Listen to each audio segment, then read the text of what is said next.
When you think that part of the component of news coverage around the country every year is the excitement and the fun that people get watching an old building being demolished, and they wire it very carefully for days, and it's a very careful operation in order to make sure that a building comes down safely. I think the last one we saw was when they brought down one of the old casinos in Las Vegas. I mean, this is just stunning to see these things come down. And then late afternoon, 5 p.m., still another building collapses. 7 World Trade Center. I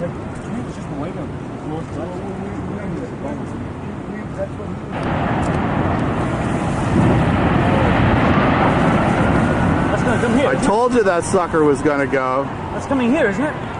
What, the cloud? Yeah, look at that. Oh, yeah. About an hour after the actual explosion, which was about 9:15 in the morning.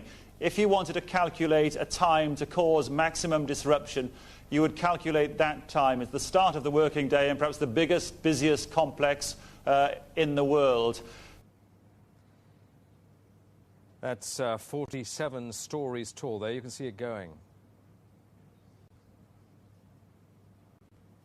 So this happened, some 6 hours or so after the collapse of the World Trade Center. Presumably, it was so close to the World Trade Center that it had been weakened by the explosions and the collapse of those buildings. And since the most recent collapse, which happened just a short while ago, Building 7, a 47-story building, as part of the World Trade Center complex. This is Building 7 in the World Trade Center area is collapsing. Now, whether we don't even know whether this was something that was engineered for safety reasons or it just happened as a consequence of the 2 collisions this morning. Understanding that building had been evacuated when the collapse occurred. This was known as Building 7 of the World Trade Center, and that is fresh video you're looking at of that coming down. Now, again, they were able to get everybody out of that building before it collapsed. So I don't know whether it was accomplished by demolition experts or whether it just happened as a consequence of what occurred earlier today. It's that building number 7 was going to collapse. That appears to be what has happened now. I don't know exactly how many stories the building is, Dan, but standing at the base of it, watching it burn about an hour ago, it looked to be something on the order of 50, 60 stories, as you said, a very, very large office building. It was an abrupt, total, and complete collapse at the speed of free fall. In fact, you were just told by police that you should move out of your apartment, Fabiana. Yes. You've got Carolina here? Yes. They advised us to leave because we have... Oh, my God. Look behind us. Please pan in this way. Please be careful of your baby. This is it. That's the building coming down. Oh, my God. Oh, my God. Oh, my God. No. No.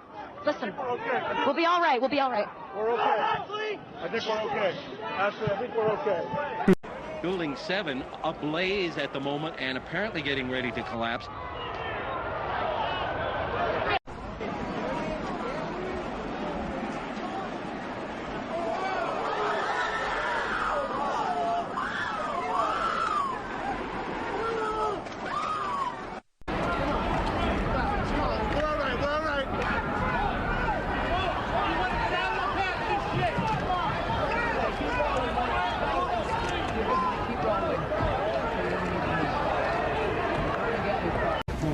Certainly did, and then moments after Vince and his crew left the scene, this happened.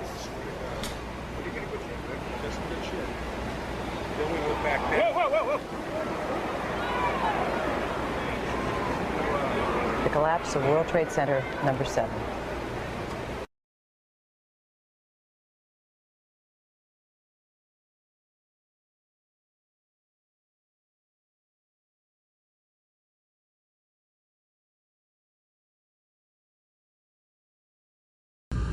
We're looking at the tape now, Jeff. Okay, good. This once again happened only within the last few minutes. We saw one of those smaller buildings just fall to the ground. We had heard earlier that it was structurally unsafe, that the buildings surrounding the Twin Towers had not been safe. The adjoining 7 World Trade Center crumbled. Thousands injured. A death toll Mayor attacks, at least these 2 that were carried out, and obviously connected then, therefore, to the 4 others.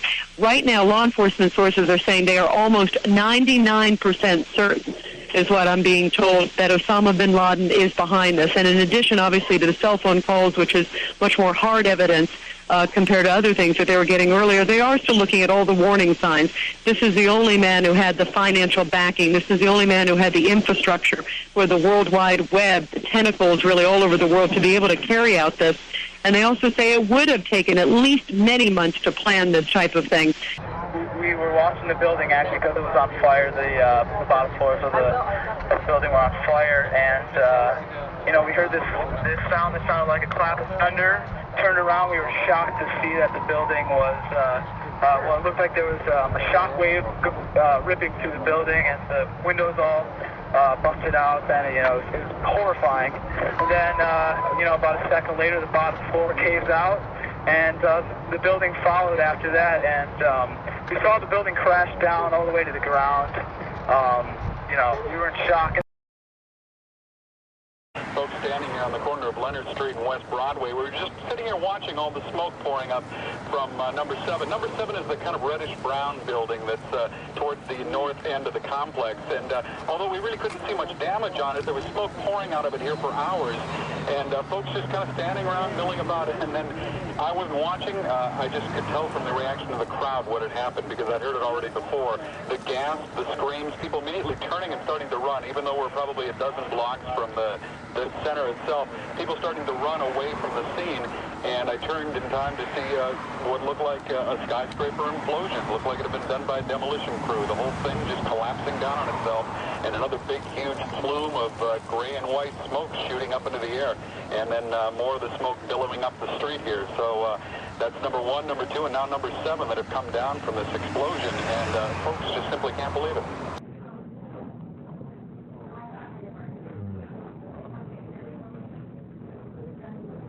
It's amazing.